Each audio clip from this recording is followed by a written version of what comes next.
All right. Hello, everyone. We're back on episode 2. I'm with Alex. Alex, say hi. Howdy, everyone. All right. And if you're watching, please let me know in the comments that you can hear us, that the sound is good, and that you were able to hear Alex, because that was the problem last night. We were doing some gaming, and no one could hear Alex, and that was awkward. Uh, Before I jump into this, so this is episode 2 of Exploring the Library, and we'll jump into a little bit about why we call it that in a few seconds. Before I jump into that, I just want to give a huge shout out to our Patreon supporters. Thank you to everyone who supports us. Yep, they can hear both. That's perfect. Thank you. Thank you. So, huge shout out to our Patreon supporters. Thank you to everyone who supported us along the way. On screen, you can now see what the December Patreon package is going to be about. I got those full art chain lightnings. They look so nice. The borderless cards are looking really, really cool. And then the foil Kendras are going to be really awesome to have. So, if you want those, make sure you're joining Patreon. And then for future leaguers, remember you're getting that Casmodon. So make sure you talk to Alex here at some point after the stream. Don't interrupt him during the stream. We need a focus. To reach out to him after the stream and make sure you are on that list to get that Casmodon. We have a good number of people who should be eligible for that promo, eh? Yeah, we had a lot of talks this month. This month, heated talks. This was a crazy month for Future League, and I'm super excited about it. This is a crazy month for a lot of things. The auction, which was so much fun. We need to talk about that a little bit, and we also need to talk about what was the other thing that was? The Origin spoiler. So yeah, the fun things.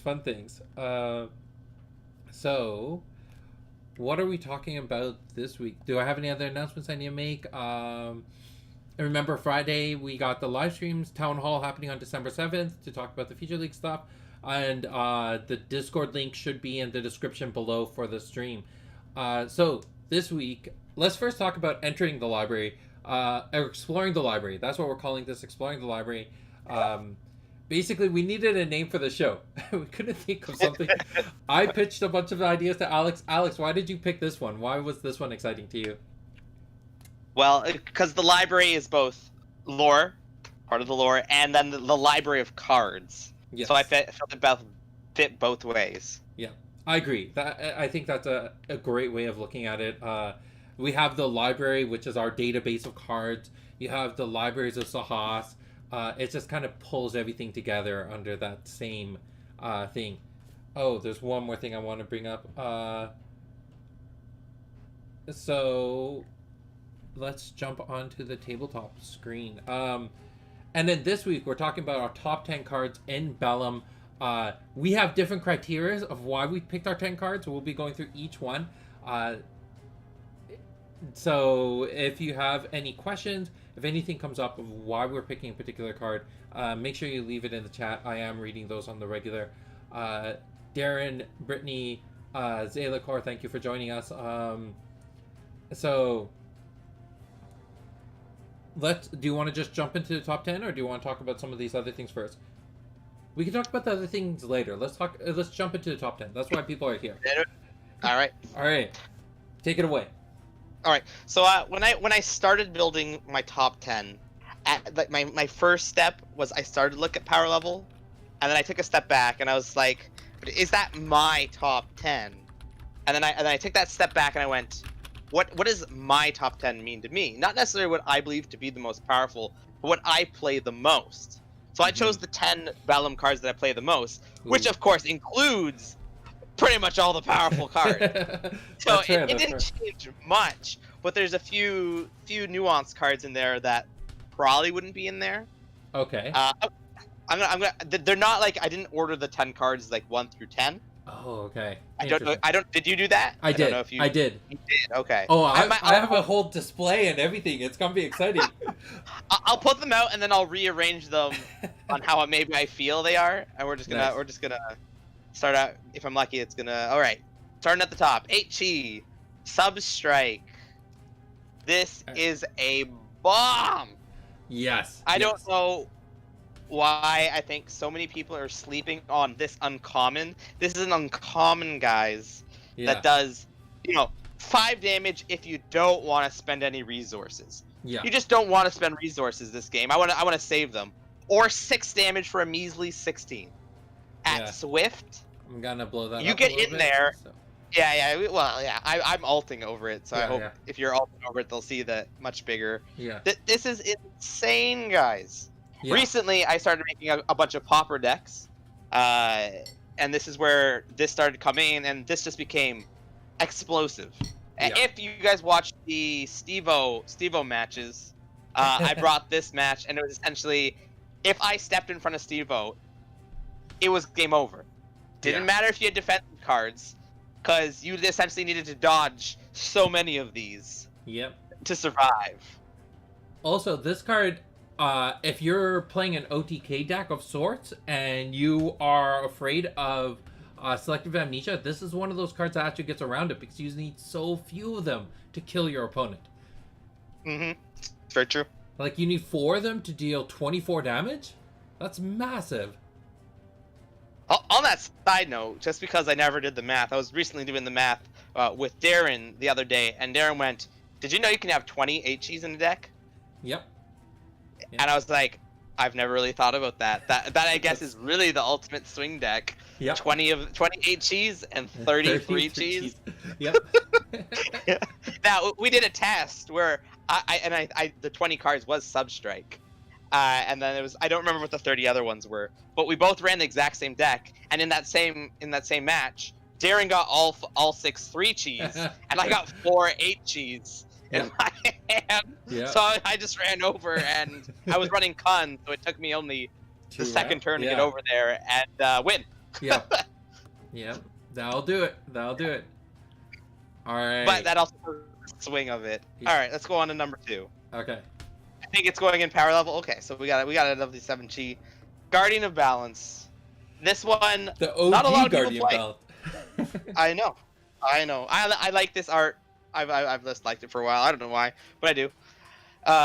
Maybe just because that's where I started at, was the beta stuff. So I like that beta art. I think a lot of new players and just a lot of players just don't play this card. Yeah. And I understand why. It's because of the action attack. And we've sort of gotten into this habit where actions are generally a lot worse than Swift.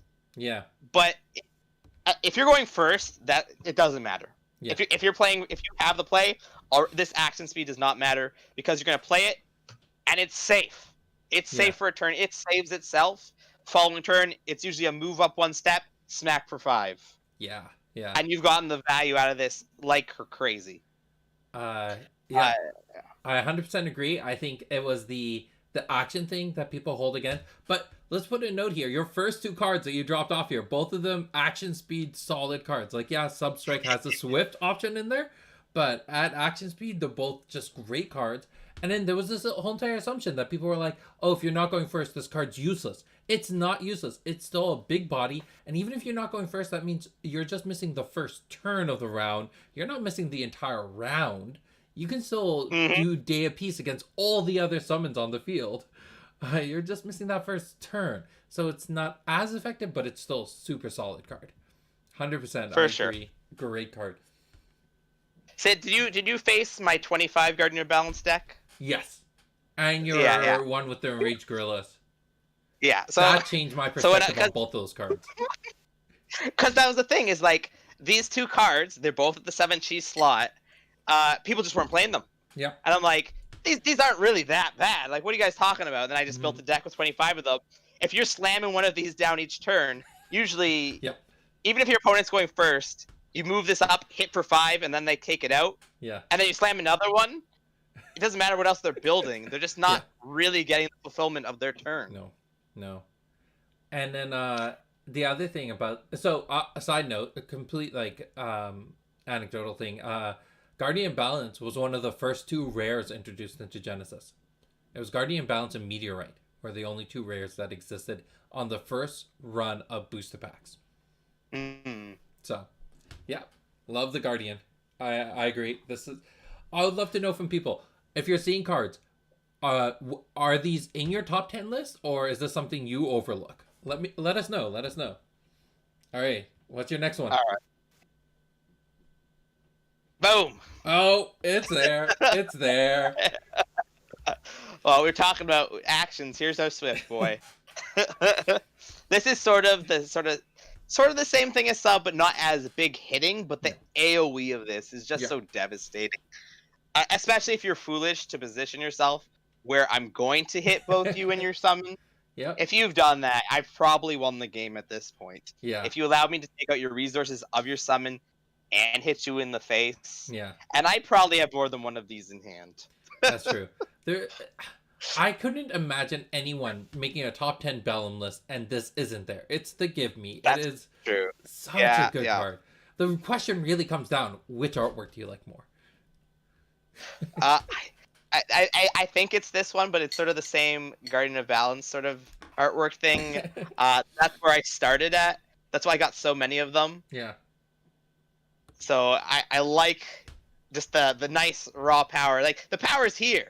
Yeah. This is where I started with. I had tons of these before I got these. I built decks with these before I started building them with this bolt shot. The description Leslie was given for both bolt shots were exact same. It's just by the time she did the artwork for the Welcome to JLR bolt shot, we had the artwork for Raha. So she didn't know how Raha was supposed to look like. So when we gave her the first bolt shot, she just used a random marker. And then here it's like, now you know how Raha looks like.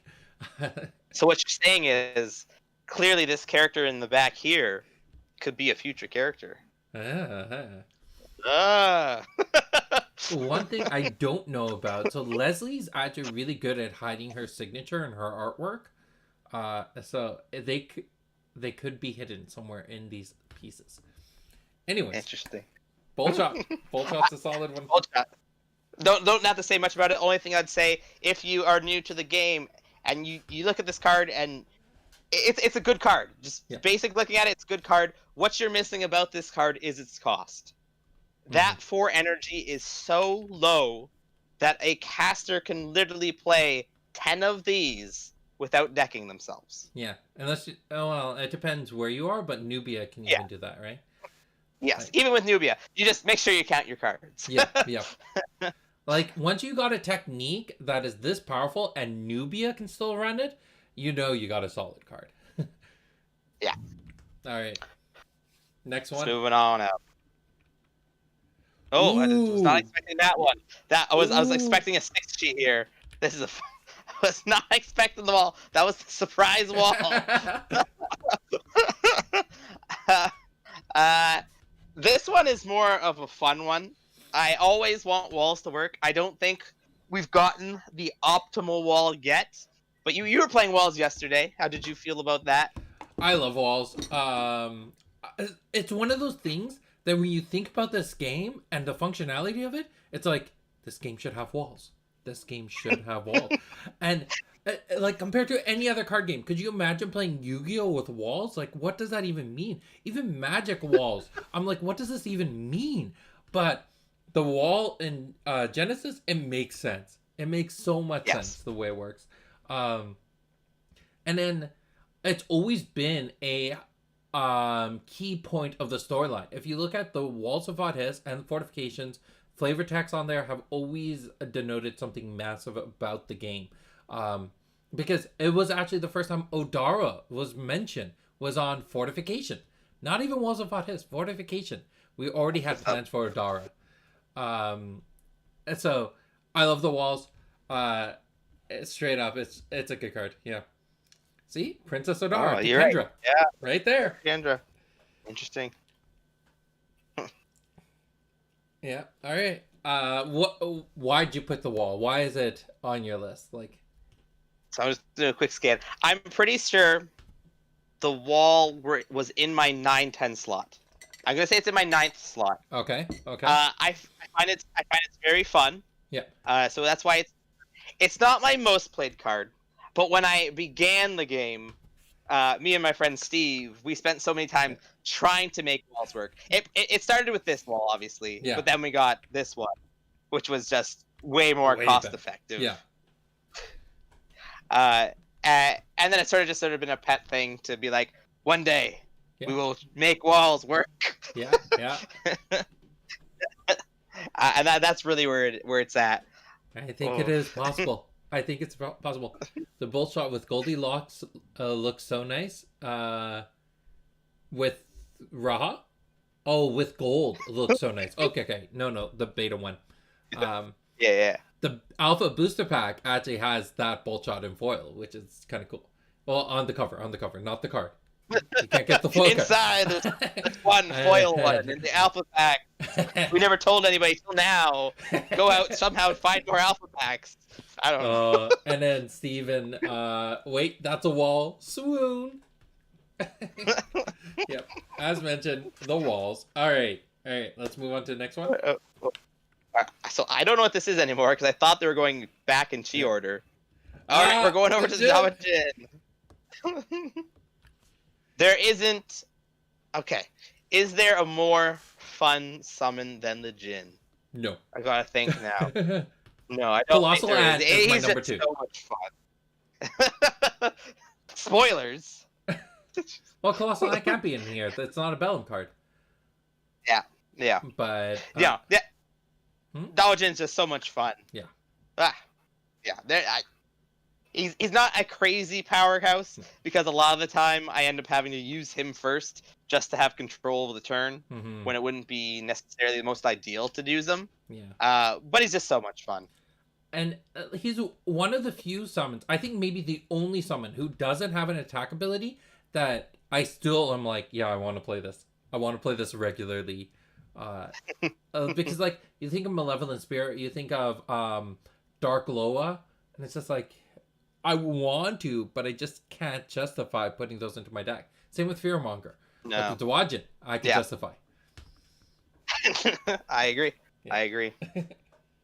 All right. I'm gonna assume. Wait, I'm gonna throw this on top because I think that's my like secret number 1 pick. I don't want to grab him out yet. All right. We're gonna drop back to the 6T with High Dualis. Yeah. This was not on my list for a long time. Oh yeah. Not at all. It has not been. It has only recently became a favorite. Like literally within this month, while playing deck after deck after deck, that I've been really enjoying High Dualis. Yep. The second it was proposed to me on the game design end, it caught my radar. I was like, I love this card. I think it's awesome. The writing of it is so clean. Like the idea, you got the water attack with the push right underneath it, the fire attack with the stun underneath it. Like, it could have been very easily written fire attack 3, underneath it water attack 3, underneath that stun, underneath that push, and it would have looked like, it would have been so hard to read and it would have been kind of garbage. Yeah. The way it's written out right now looks so nice. This is one of the artworks that, actually, Damian had to do this twice. His first artwork, I did not approve, and he had to redo it. And he came with this one. I'm like, okay, this is good. I still think we could have pushed it more, but we ran out of time. But it's a nice piece. I like the card. I'm in agreement here. It's a good card. So I guess while we're here, let's ask a lore question. Does Long normally able to do fire on one side, water on the other? Well, we've seen his Halber actually change a lot because in Searing Light, it's actually, it's the thing that's casting the light. Same with it on Holy Suppression. So yeah, it's shown time and time again that Long's spear, it isn't like in other cases where Blazing Strike, for example, where Malik's claws and his body is a bit inflamed. Here, it's the fact that the spear actually is morphing in different ways. So, it is something special about Long's spear. It's the way the art team decided to move forward with that. I will say I wasn't in full control with that decision, but I'm happy with the decision they made. Fair enough. All right. Number 6, or another 6T for us. Yeah. This is another one that, yeah, if you don't have a bunch of copy of these, you're making a mistake. Yeah. Go get them right now. Yeah. This, go get them. They're uncommons. Yeah. When people realize how really good they are, you won't be able to get any more. So if your game store has some, go pick them up. Yeah. Yeah. I'll be honest, there's a lot of cards with Fong on them that are really strong utility cards. may not be always the best card for her, but if you see Fong on an artwork, look the card over again. uh, What? I don't know Flip the why. card It's over? like just think about the card a little bit, because a lot of times cards with Fong on them are just good cards, and Mhm. it just becomes this silly trend. But I like it. No, Hurricane Fair Sweep, enough. such a good card. It's an amazing defensive card. It's an amazing offensive card. There's nothing to dislike about this card. Maybe the cost a little bit, Yeah, but even that cost, it doesn't feel that bad. yeah, It's the 4 energy, so you can play so many 4 energy, especially if you're playing a fighter. yeah. If you're playing a fighter, the The energy on energy, these yeah. cards just don't matter. It's the 10 aura, aura that hurts the most. Yeah, for sure. Yeah. Just because when you're a fighter, you don't have that much. Steven coming in with the intro of the pillars. It seems like a card I want to try more of. He's talking about the High Dualis. Yeah, High Dualis. Also look into the strengths. I think it was JC who pointed out to me. If you have a High Dualis and you drop Fire Imbue and you do the water attack, it gains the fire attribute. So you get both the stun and the push, and you can stack them however you choose. That's fair. Yeah. That is So you fair. can push them, stun them, and now they're just locked in a position they don't want to be. So, yeah. All right. What's your next one on the list? All right, we're getting down to the lower ones. Number 4, or not number 4, but 4-Chi. Yep, no denying this card. This is another. For me, it's probably the most powerful 4-Chi combat trick. Especially, it's newer, so obviously, not a lot of people are ready. If you haven't examined the newest set, Yeah. as much as I have, pretty much nowadays, if I'm in Bellum, and I'm not doing some sort of combo, I'm sort of a combat-y deck. Yeah. I usually have at least 5 of these, at least. It's hard to justify not putting them into your deck. Yes, that's exactly it. 5 aura, 2 energy. It's so little. Yeah. It is so little. And it's a silly thing because when Fong goes to play this, she's just like, oh, it's just 5 aura. And then as a mage, you're like, oh, that's so cheap for you. It's just it's silly at times. I enjoy it. Great card. Love the flavor text. I love that the Patreon members got to write this flavor text. So that's my shout out and my plug into Patreon. Join Patreon. All right. Next one. All right. So this is my number 10 pick. This is the one that didn't necessarily. I'm not sure if it should have made the cut. Yep.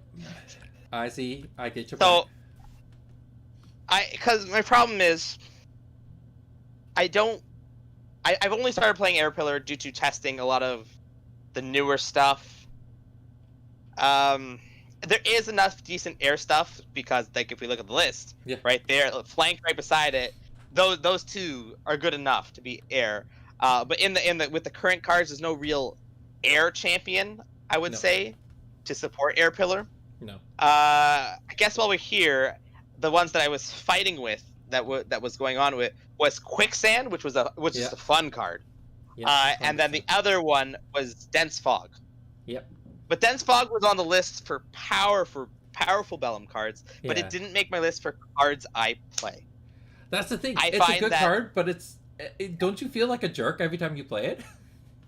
That was exactly it. I hate Dense Fog. I don't want to face Dense Fog. It can't be on my list. Yep. I don't want to be the person who plays Dense Fog. Like I made a Kun deck which was so focused around Dense Fog, and I lost every game because I never played them. I just was like, I have 6 of them in the deck. I draw them every game. I just never play them because I don't want to be that guy. Yeah, it's just it slows down a game so much, so much.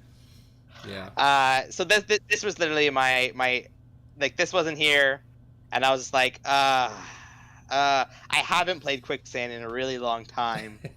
A really long time. I have played Air Pillar, I guess. Yeah. Okay. And that's how I got to number 10. All right, and the champion, The most important best card in of Bellum is the Fear Cub.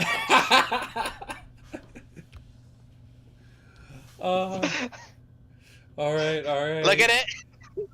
Look at its majesty. All the cards above, you can't play them unless you're running 3 cheese. That's actually And a that really 3 good cheese point. that I'm running is the Fear Cub. Yeah.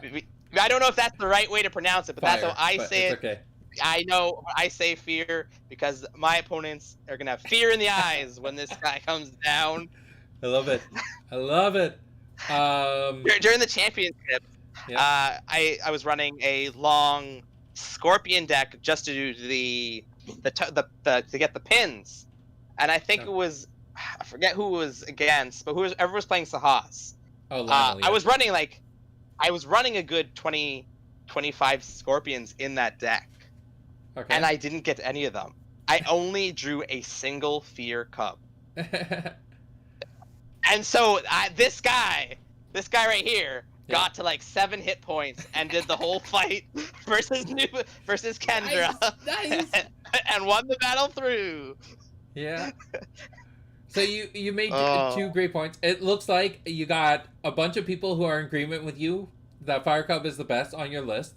Brittany, Steven, Darren, and then the other thing, actually, you made 1 point that's very, very solid, which is a good 3-chi is way better than the top tier stuff, because the 3-chi is one of the cards you're going to run the most of. So finding one that you're really, really comfortable with is a really good point, and I didn't think about that at all.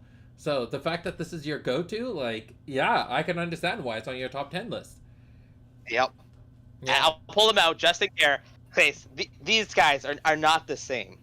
These 2 right here, completely different. Don't even run this guy unless you're running an air deck. Yeah. Unless you're running an air deck. Then you can run them. That's the only time I permitted. But you look at these guys. You can look in the eyes of this guy and you're like, I'm doing something right in this game.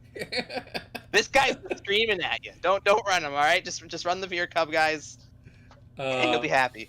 And then when somebody kills it, you get to be like, wow, did you really kill the guilt Fear trip? Cub? The guilt trip. You get the guilt trip. Psychological damage is important as well, guys, when facing your opponents. I love it. Oh, and another like kind of side thing about the Fear Cub or Fire Cub. I'm now saying it like you. The other side thing about the card that's really good is it's doing fire damage. It's doing damage outside of its affiliation. So, that's very true. That's actually pretty decent. Like that's the thing about High Dualis. High Dualis is doing fire damage, which is Thymos, and water damage, which is Axon. So it's doing damage outside of its type. Oh, I got the question. Is this a form of power creep that the Cub is too strong? Yes, it's too strong. It needs to be banned.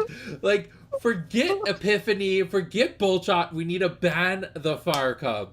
That's the next big game designer meeting. Just wait. Okay, well then, now you brought up a point. Do you think Fear Cub was by accidentally printed in the wrong faction? No. Because I noticed there is no Thymos 3-chi, 1 health, 2 damage. Yep. And there's one in Bellum. But you got your Baboon. Chaos. There is your Baboon, though. Yeah, so Baboon came in that slot. Okay. All right. So, well, okay. Fire is actually Chaos. It's not Thymos. Oh, you're right. I'm wrong. It's not even Thymos. Yeah. Oh, yeah, you're right. You're right. So, this is a whole other spectrum. What's happening here is that the definitions of the element types weren't clearly established until Raise. So in Welcome to Jalar, we had a lot more freedom in what went where. But once Raise came out and we were bringing out the pillars, we had to make all the pillars playable. And we decided, okay, let's make it a little bit more strong, saying that if you're playing a fire deck, you should have access to a fire summon at all the chi slots. We didn't finish that, but hopefully with Origins that we saw some play testing with some cards is about filling out some of those slots. For sure. Keep your top 10 on the table because I want to see how it compares to mine. I'm gonna pull them down. We'll pull them down at the bottom here, so you can put them at the top. I'll shrink them a bit too. Yeah. There you go. Yes, and let's get rid of this bolt shot, the spare bolt shot. All right. So I want to hear how many do you agree with when it comes to Alex's top 10? Do you think that it's a reasonable list? Is there anything you'd want to change? Because we're going to get into my top 10 list, and I definitely set mine up differently than yours. Uh, and it's going to be interesting because, anyways, let's get into it. Who's excited? I'm excited. Are you excited, Alex? I'm ready. Yeah? I You am got this? excited to know what you got. I got the sword. It's a sword. That's right. All right. I got my honorable mentions and then my top 10 going across here. All right. So, number 10, the one that I thought was needed to be on the list, but it was my bar. Anything worse than this, I just couldn't put onto the list. And that's Hydralis. Okay. All right. We talked about this. I love the design of the card. I think everything about the card from its inception to playstyle, even its cost, is really reasonable for what it can do. Yeah. I just there's nothing wrong with this card except for it hasn't found a home yet. I think that's a problem. And once we get into Origins and going forward, I think this is gonna be a rare that people will go back to find more of. Fair enough. All right, number 9, Substrike. Yep, can't deny it. It's such a good card. Number 8, we got Gilded Stag. Stag. So the Stag. See, I thought on Stag. Yeah. I thought of it. The reason the Stag got onto my list was because it's one of those cards that has the dual attack types. Being able to do the single attack for the 3, the area attack for the 2. Its design is very unique. It's a very pretty card. There's just so much about it that it's just such a solid option. And then it being on 5G. Like, normally to see this much utility on a summon, you're looking at a 6, a 7, or 8, something you need balance with. It balances itself. Yeah. For sure. I love it. Your thoughts? So the reason why it's not on my list is honestly I just don't play it. It's 100% a solid card. Yeah. 100% good. I always face you who is playing it, but I just don't play it, and I don't really have a reason for it. Yeah. I just don't have a reason for it. I just don't play it. It's not a card. I have my list where I'm like, I will not play this card because it's bad. This card's not bad. This card's good. Ooh, that should be a list in the future. Top 10 worst cards in the game. Like the do not touch list. Oh, fair enough. But yeah, Gilded Stag. And I love the artwork. I remember when I proposed this to Ramiana and she was starting to design it, like it went above and beyond my expectations. So just a beautiful, beautiful piece there. All yeah, right, that is gorgeous. So now we're on, that was 8, we're on 7. Mystical Spear. Oh, so the split cost on this card is really what sells me on it. Is early game, late game, mid game, wherever you're at, this card is always in your favor. If you're high on aura, use the aura. If you're low on aura but you have a decent amount of cards in your deck, use the energy cost. And if you're playing more of a defensive champion like Nubia would be in this artwork, staying away from your opponent is what you want to do. You want to take a step back but still hurt your opponent. So I think this card is really, really cool. And it's so unique for what the game's trying to do. Yes, for sure. Yeah, I love for me. Another card I don't play, and usually the reason why, if we're in Bellum, here's the cards it's up against, and what are the choices? All right, so it does the same damage as either of them. Yep. But Hurricane Sweep, I can clear out 2 summons if I'm lucky, or more. Yeah. Is usually where it gets left in the dust for me. Mm-hmm. And I think Hurricane Sweep ends up being my go-to 6-chi. Yeah. Where this definitely way better is in the range. It's the range. Yeah. And I don't necessarily have made a home where my goal is to do that range. The closest thing was our water mage battle yesterday, where we're both at the walls, but that's about it. But I was so focused on water that I wouldn't have thought about Mystical Spear. Yeah. I'm only now that you put it up was like, that'd be an interesting one to build walls around, because you can place a wall and dance around it and almost always be able to hit something. Yeah. But yeah. Like, it's swift, it's cost is in your favor. It's a very unique card. I don't think any of these 6 Gs, there's one that's strictly better than them all. Hurricane Sweep is definitely a great go-to, but if you're running a holy deck, don't pass up Yes, Mystical yeah. Spear. It's a No, I fun agree. card. Holy deck, definitely this is the 6G to go. Yeah. All right. So now we're on to number 6. Peripheral Visions. Yep. um, so my big reason for picking this card is the design space it's in. It Mhm. it turns so many cards that you would never look at playing into something that can actually be a serious threat. Actually be really, Yeah, really for good for playstyle. It's probably the best techie card in this game. Uh, Yep. so I love it. I love the story that went behind the design process. The fact that it took Lionel nearly 4 to 6 months to make this card, and even then, just shortly before printing, we had to do a massive overhaul on the cheat slot. Uh, it's interesting, and it's such a cool card. How Yeah, come it didn't? and that was what I looked at. Mm-hmm. I looked at putting that in my list, but I don't play a lot of it. If I play it, I usually splash a couple of them Yeah. because it's not something I want to rely on. But in that off chance where I got one and I can get an opponent, that's great. So I'm just gonna turn the ones that we both had on the list because I want to see what the discrepancies are. Yeah, Peripheral Vision. I think it's a great card, and that's the thing. That's a really interesting thing about our top 10 list because you're coming purely from a player perspective, and who Mhm. plays competitive, who loves different portions of the game that I cannot be fully absorbed into because one, I don't have to think about the collector's aspect too much. I don't have to worry about common versus rare and stuff like that. And then Mhm. two, I can't play in a competitive scene. So some of these cards I look at, I'm like, I love the design. Why aren't people playing this in the competitive scene? And that's where the conversation changes, right? I got a question for the audience. Audience, Okay. should Sid be allowed to play in a competitive scene? There you go. There's the question. Honestly, I It's would okay. not rank. We all know we can beat him. We all Yeah. know we can beat him. So get that. We'll just put him in there for that extra body. Like it's so true. Unless I'm playing in a community that's like brand new to the game, for the most part, I don't see myself ranking in the top 10%. Like there's so many players that are stronger than me. At the championship, the top four, I just I couldn't see myself beating. And then more recently, like a lot of newer players are coming out, and I'm like, I don't know. I don't see myself ranking against these players. So just because I made the game.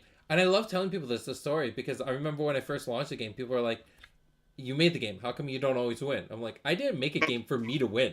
Like, I'm not doing this as an ego boost or something. I made the game because I thought that the game deserves to be made. It deserves to exist in the world." For sure. All Yeah. right. Moving on to what are we at? Number 5? Number 6. 10, 9, 8, 7, 6, 5, 5. All right, number 5. Dojin. It definitely had to make the list. Like you said, it's just such a unique summon. It's such a good card to play with. Uh, and it really separates players who are novice to the game to players who really understands the minute details of the tactics of the game. Because the card doesn't provide you any aggressive advantage, but it can provide you so much more. Uh, Mhm. all right, from Steven, honestly, I think he should be allowed to. I think it would give him a different perspective on some of the aspects of the gameplay. Even if he doesn't see himself ranking high, it's a learning process. I agree. I totally agree. The problem is when I do win, what happens in the prize pool? That's where it does get awkward. That's Uh, when you concede in the yeah, finals. yeah, I know, right? After you win, as soon as you're like, you have the kill on the stack. You go, I concede, and you walk away. Or maybe it's a thing that if I find myself in the top half at that cutway point, then I just drop at that cutway point. But then it's also unfortunate for the players who I beat because then they're placed at a lower bracket, It's true. and they have to fight their way back up. Like someone could, like, imagine if I played against you at the championship because you struggled beating my deck at the championship. That's if true. I played against you. You Yeah. I don't You know if didn't it's beat, always beat fair. me. It was a sign that I was going to lose the championship. Was the day? It was that Sid beat me that day. But I think these ideas of the designers, developers being someone who you can go and challenge, and that there's stakes involved. Like I did not want to give my pins out. So for everyone who got theirs, congrats. And I'm pretty I sure it was just me and Steve-O. yeah, and like getting those pins, it should have been a badge of honor to be like, I got all of them, right? I won them all. So uh having us play in that regards. The other thing I'm trying to host with some of the stores, COVID's definitely slowing us down, but one of the events I wanted to host was a challenge the creator event. So I'll be there at the table. I bring my decks. If you beat me, I'll give you a really cool promo, something very exclusive, something that you can take and be like, I beat him, and like I'll sign it or whatever for you to mark that you won. And then that's where I can really start honing into some of my deck design. Yeah, sure. So, all right, number 4, shoulder throw. Shoulder toss. Yep. All right, so there's a big reason why this card's in the game. And when I go to teach, why it's on my list. I go to teach people this game, and I tell them, defending your front is like if you go to attack someone, it's really easy for them to defend the front. It is, and then I have to explicitly say there are a few champions who can defend the rear, and that's because of this card. If this card didn't exist, no one could defend the rear. And then I say, for sure, yeah. But no one can defend their side. You can hit people who are coming from your side, but you can't toss them, you can't push them. There's nothing for you to do if someone's coming at your side. But because of this card, and a big thing is I would not want to design any cards like this moving forward, because I think if you can sneak up behind someone, you should have the advantage. You should finally be able to say, I'm going to hit you, and there's very little you can do about this unless you dodge. But being able to play something to stop me, because you have to use 2 peripheral visions to stop this, to stop an attack from your front.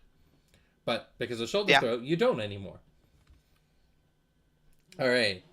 Now we're getting to the top 3. So number 3, bolt shot. I had to make the list. Yep. Sorry, I forgot. Was there anything you wanted to add about shoulder throw? Why it didn't make your No, list? So it was one of the ones I thought about. It's just another card I haven't played recently. It's one that I love in the throw decks. Yeah. I just love throwing people back and forth. Yeah. It's such a good card. And I would say nowadays, the chances that you get attacked from behind are so low that it's not commonly put in one of my decks. But that's the thing. It's so low that we should be favoring the players who go out of their way to do them. If you spend a lot of effort to get behind your opponent to attack them, you should have the advantage. And that's why I agree. As a designer, I both hate and love shoulder throw. I don't think it should have existed, but the fact that it does exist, it makes it such a unique card. That's fair. Yeah. All right, number 2, Hurricane Sweep. All right. I'll get into my honorable mentions here very quickly. So flip them all over. Quicksand, Wind Slash, Dense Fog, Flight, and Vorpal Blade. Vorpal Blade, it's the best Holy Brand card in the game. Yep. Flight, don't forget, this is Swift. You can, and if you do not need this in the game, don't play it. But if you find yourself in that random moment where you do need it, play it, use it, and then just take advantage of the fact that you have it. But don't recklessly play this card. It is so good, but only use it in an absolute moment. Or one of the greatest situations, near the end of the game, your opponent's at 1 health, and they're like, I'm just going to drop a creature between us so you can't hit me. And then the creature hits the table. At the end of the turn, you drop Flight, you walk over that creature, and you kill them. Yep. I agree with all your honorable mentions. It's Dense Fog. We talked about that. Wind Slash, it was on your list. And Quicksand, yeah. And then my number 1, one of my favorite cards in the game when it comes to a 4-chi, the Goliath Sphinx Eater. Okay, so I have a few reasons here. Okay, the Goliath Sphinx Eater, it's 10 aura compared to the 7 aura for Andro, but having 2 health actually makes a decent difference here. Earth resistance matters. This is the only creature in the game where the resistance truly matters, because Foremost and Gorilla and Baihu are so heavily played, and Mm-hmm. it like all other the resistances so rarely ever matter. But Goliath Sphinx Eater has got me out of a lot of binds. It's such a good card, and with a lot of the Bellum champions, you have enough ore to drop a decent amount of them. So Yeah, for sure. this it's my favorite weenie. I love how our number ones were both like small creatures. It's a thing. It's a thing. Yeah. And we had 50% overlap. That's not too bad. We covered 15 cards total. Yeah.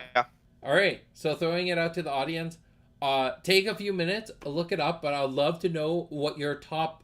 You don't even have to do top 10. Just let me know what your top 1 or 2 cards are, or what's your favorite card in Bellum. Just let us know. I love to hear from you about that.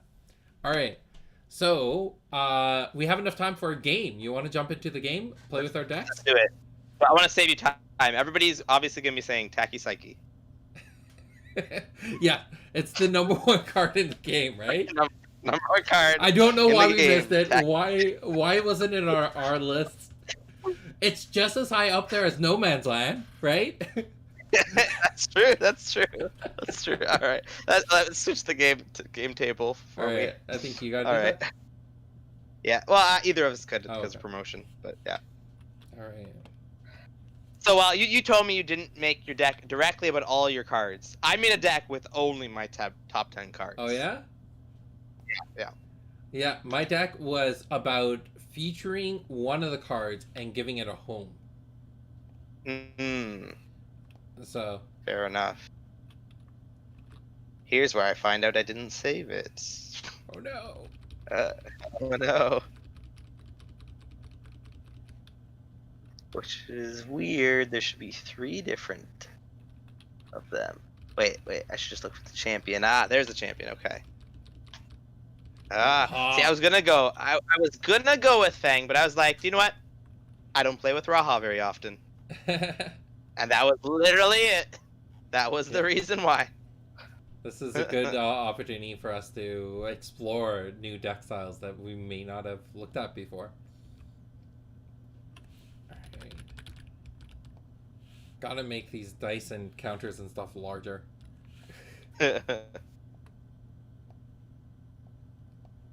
So one of our tables that I play with Darren a lot, we have pre-saved a table with the right size dice and tokens. Nice. For that exact reason. Alright, I rolled a 4.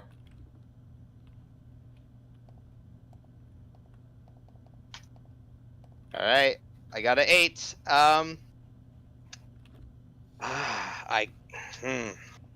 Fire stuff. I'm gonna go first. Alright, you got it. Sure. Alright, I wanna make sure I shuffle properly.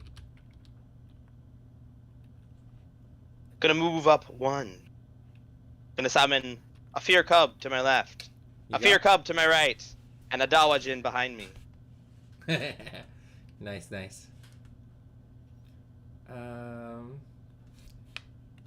For people who are watching, this really should have been part of my honorable mentions. It's a great card.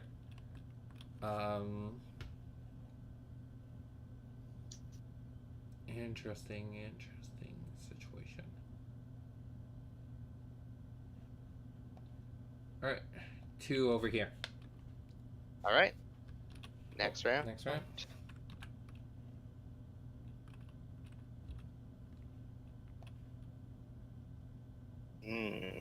Interesting card. We're gonna take it slow. We're just gonna move a single Fear Cub up 1. That's just a little guy. Alright, I'll move 1 over here. Okay. I'm gonna have Pushy. Push me up 1. You've been pushed. I've been pushed. I very much like Flight in the past. I want to get back into making use of it and not just to abuse Dense Fog. Yeah. 1. So that was a comment coming in from Steven. Yeah, Flight's one of those cards that, don't overlook it too much. It's a great card and it's super useful. Attack for 2. Yep, down to 23. And then Fear Copy, copy. Cub's just going to double move here. Right, you All got right, next round. All right, I'm gonna start with myself. Going to summon a pushy here. it. Okay. 1, 2, 3, 4, 5, 6. Going to summon a Guardian of Balance. Oof. That's a Here, beast. in response That's a to beast. the beckon, I'm going to attack for 2. Or I guess I could do Day of Peace, but same thing. Alright. My number just keeps on going down. I'm at 21. I've died. 21, yeah. Oh, I'm not exerted yet. You are not exerted. Interesting, interesting. Alright.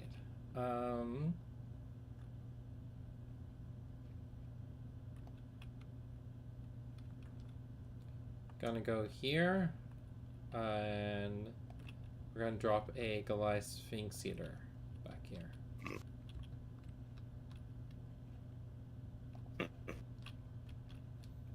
Okay. And, Okay. Yep.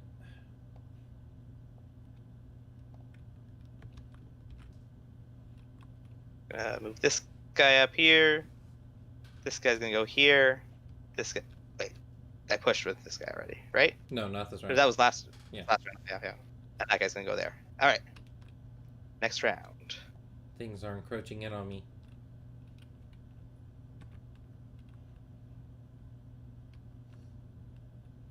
Interesting. Oh, interesting.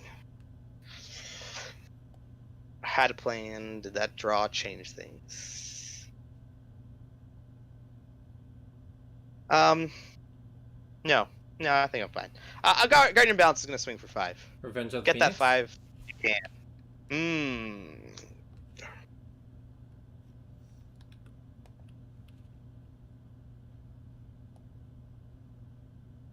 Interesting.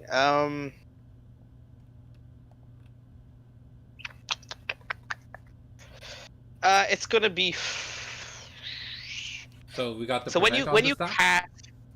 cast Revenge of the Phoenix, you don't when you choose the targeting. Is it when it resolves When or when the it goes ability goes onto the stack. So right now we're just dealing with Okay. the prevent damage right now. So you're currently targeting the attack of Guardian of Balance. Yeah. It's just me taking a smack of 5. I like how I'm saying that so nonchalantly. All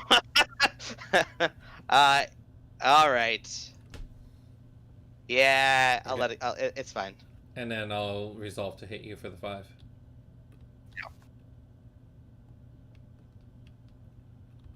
Okay, your activation. Goliath's gonna go here and kill that cup. That's sad. Sad day. Happens to the best of us.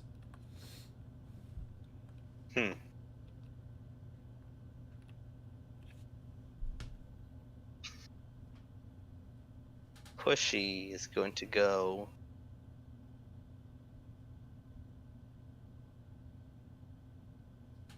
here. Interesting. My go? Yeah. And attack you for the 2. 15. Pushy's gonna turn sideways and push the Fear Cub here. Ooh. Fear Cub gets revenge. Yeah.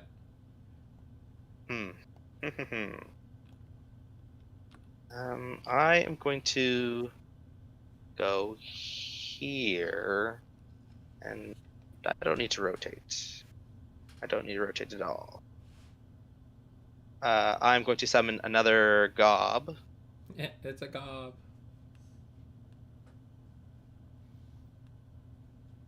And in response, I'll attack you for 2. Yep, down to 19. All right, next round. Alright. Interesting, interesting. I am first, and this time, if you want a Revenge of the Phoenix, You're just hitting a pushy. So I'll attack you for 5. Okay. We're taking 5 then. Down to 14. Yep.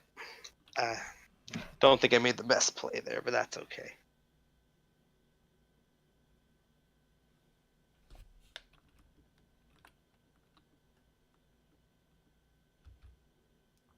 Attack you for the 2.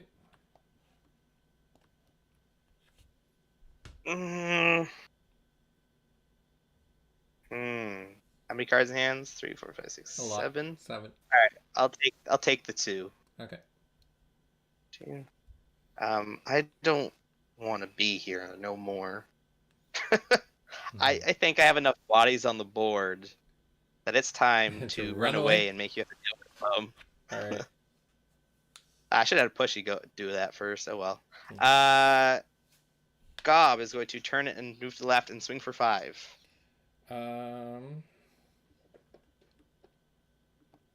Okay, I'm gonna play Revenge of the Phoenix. All right. To prevent the damage. Responses to the damage prevention? No responses. Okay. So I'll put the second execute ability onto the stack, and I have a response to that. You gonna peripheral? No, I'm gonna shoulder throw. Shoulder throw. You got it. So toss that there, and then revenge it for the 5. All right. He's going to 1. No, shoulder throw hits it for 2, and then. Oh, you're right. You are right. I changed the board. That's how upset you were.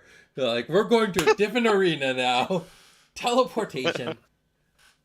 The truest of all teleportations. Right. Push is gonna come out, push you. Okay, interesting. Push is gonna go up, push you. Okay, interesting. Take 2 damage. Yeah. All right. Cool. All right.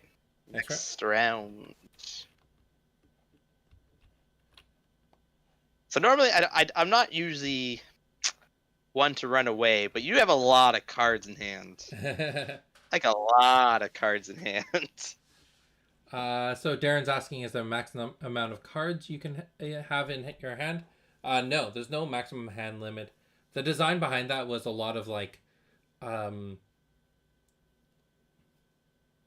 I don't see a reason to punish players for having a lot of cards in hand, especially since the game is about managing your resources.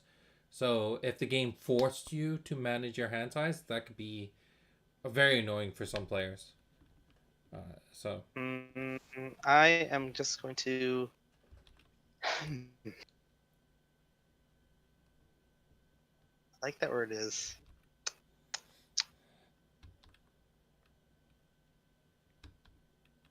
Move 1 and get me another fear cub. Right here. You're down to 38. Okay. Down to 32. 32. That's gonna be it for me. All right.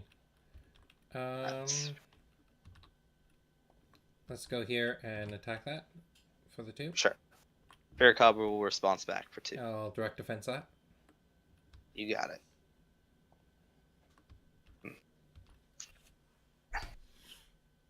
Pushy's gonna come up and push you. Well played. Gob will attack you for 5. Alright. That puts me down to 7. Ooh, that's a dangerous one. Now I have a very interesting position, as this pushy's gonna go here. Yep. And next round. Yeah, next round.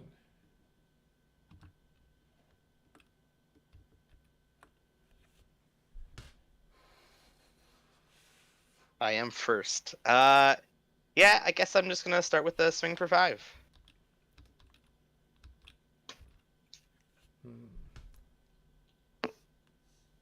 Yeah, I drew this way too late. For people watching, I have never gotten this amazing pushy trap before. This is the first time ever. Yeah, it's a pretty fun thing to do.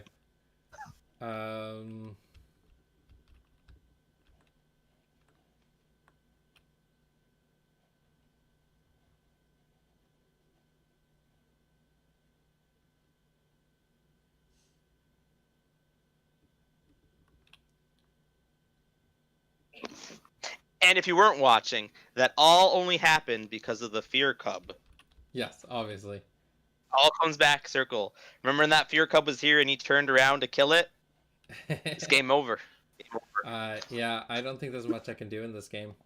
The entire purpose of the deck kind of fell apart. That's okay. It happens. What do I do?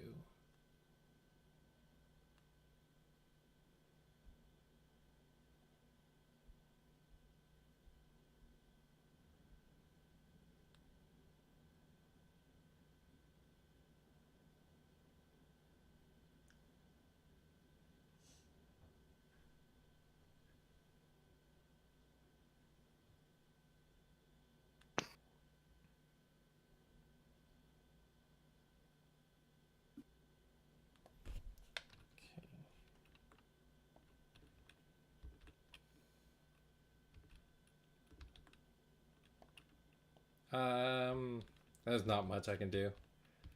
No. I'll just let you take the kill. I'll just pass my turn here. All right. Well, I physically can't kill you. Yeah. I guess. No, I physically cannot kill you this Not this way. round. Not this round. No. You know what? I will at least try to do something. I'm gonna drop a Goliath Sphinx Eater back here. All right. And yeah, then I'll end my turn. All right. Then I will have this fear cub move here.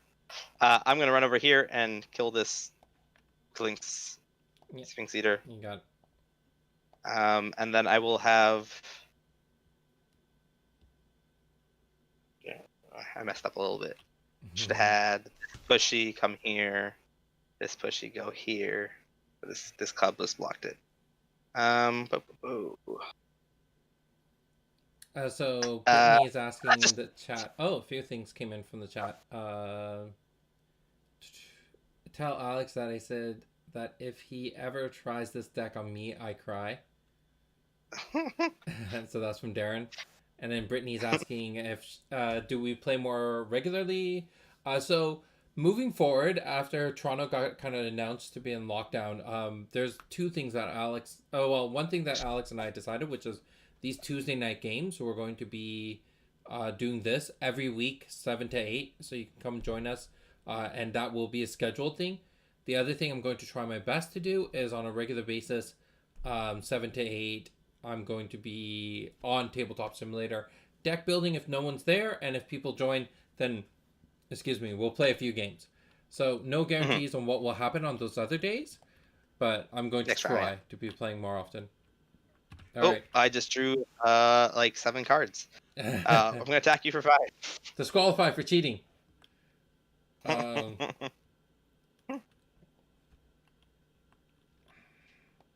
You know what? I'm going to Revenge of the Phoenix that just to stay alive. That's fair.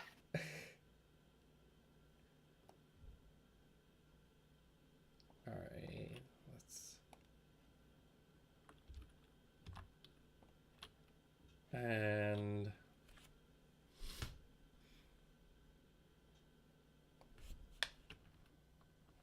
I'm going to go here and kill this Jin.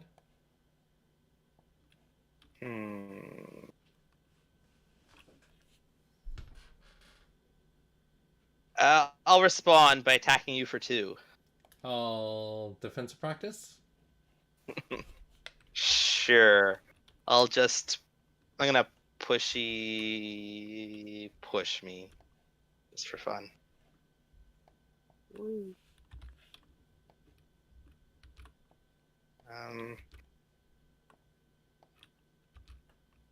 Push you is gonna push you. All right. That's Actually, yeah, that's good. Pushy going to push me? I'm gonna play shoulder throw. You got back throw? I'm gonna play shoulder throw. Yeah, kill it off. Hey, I killed the Jins. He got through them. All right, next round. Oh, actually, now that you're there, sorry, the kitty will double move. Now that you're there. Oh, kitty. All right. I'm at 1. Yeah. All right, next round.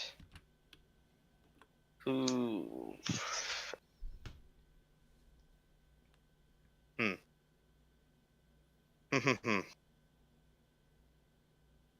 Yep. Gotta go with the only kill. Attack for 2. Oh, I'm gonna play Peripheral Visions.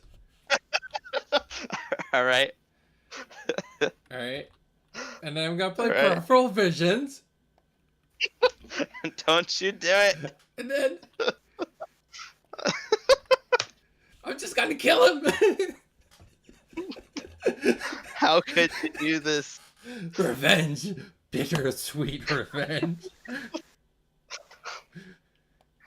Oh. Those are the only I'll Peripheral smack you for Visions I 5 drew this game. I have 10 of them in the deck. Yeah, Oh. that's Oh. So yeah, it was supposed to be a Peripheral Visions defensive deck, but I just never drew into the Peripheral Visions.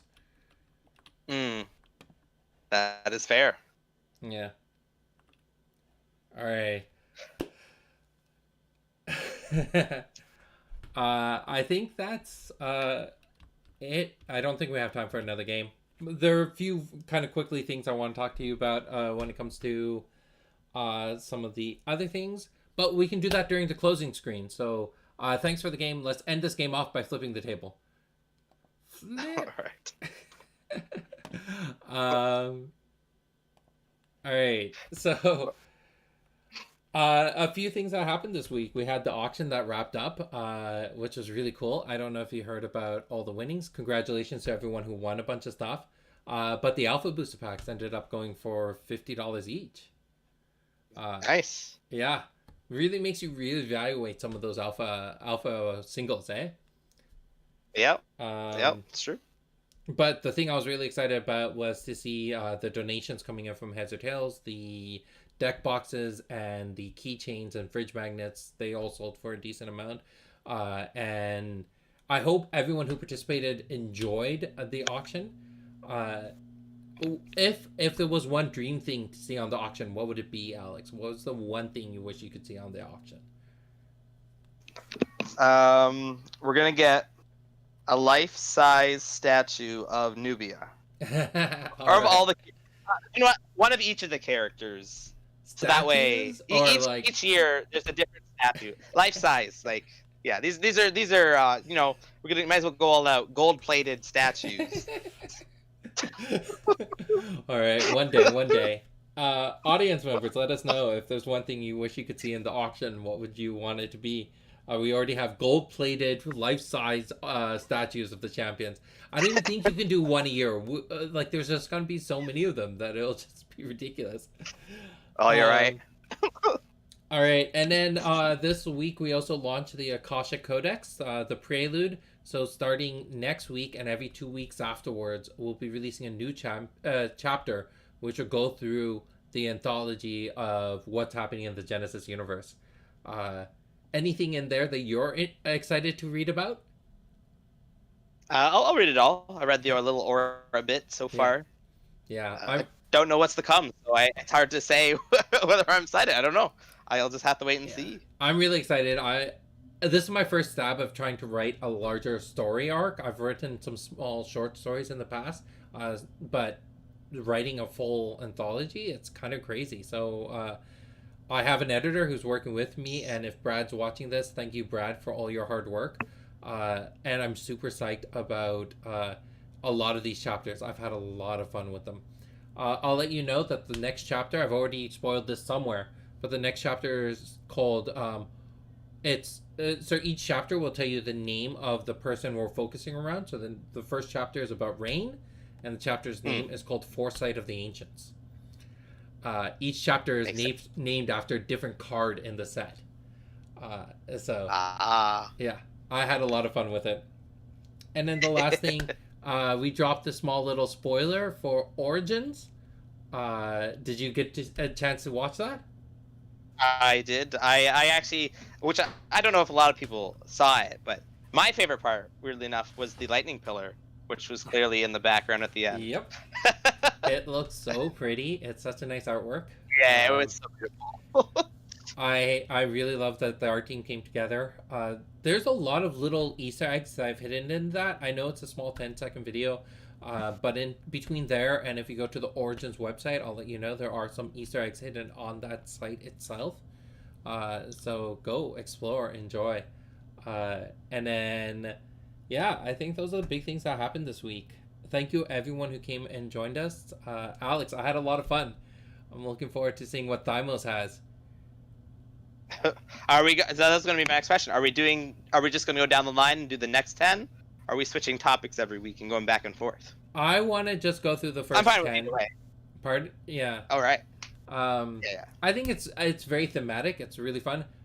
Let me know from people who are watching. Did you enjoy this? Do you want us to do Thymos next, or do you want us to jump into a different topic? So there's I don't know. I think Thymos would be really fun to do, but there are a lot of other topics we wanted to discuss, like optimizing your first turn and debating on that.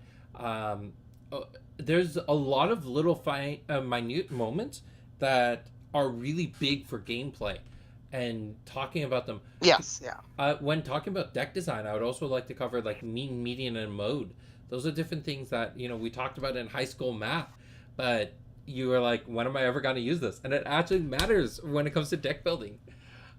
So there are a lot of topics I would like to. Should I quickly jump to the table to show the deck, because we didn't actually pull out the deck.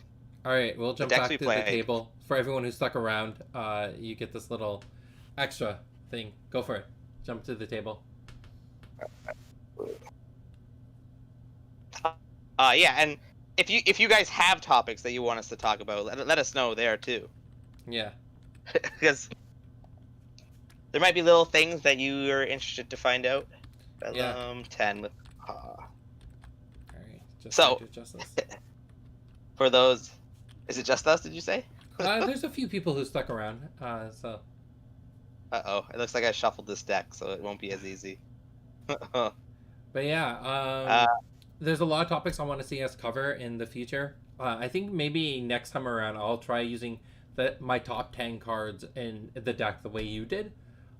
Just because it showcases those cards a lot more. Like, you really showcase how Pushy is just such a good card. Yeah. Like, yeah. I think he overperformed in that match. Yeah, I know, right?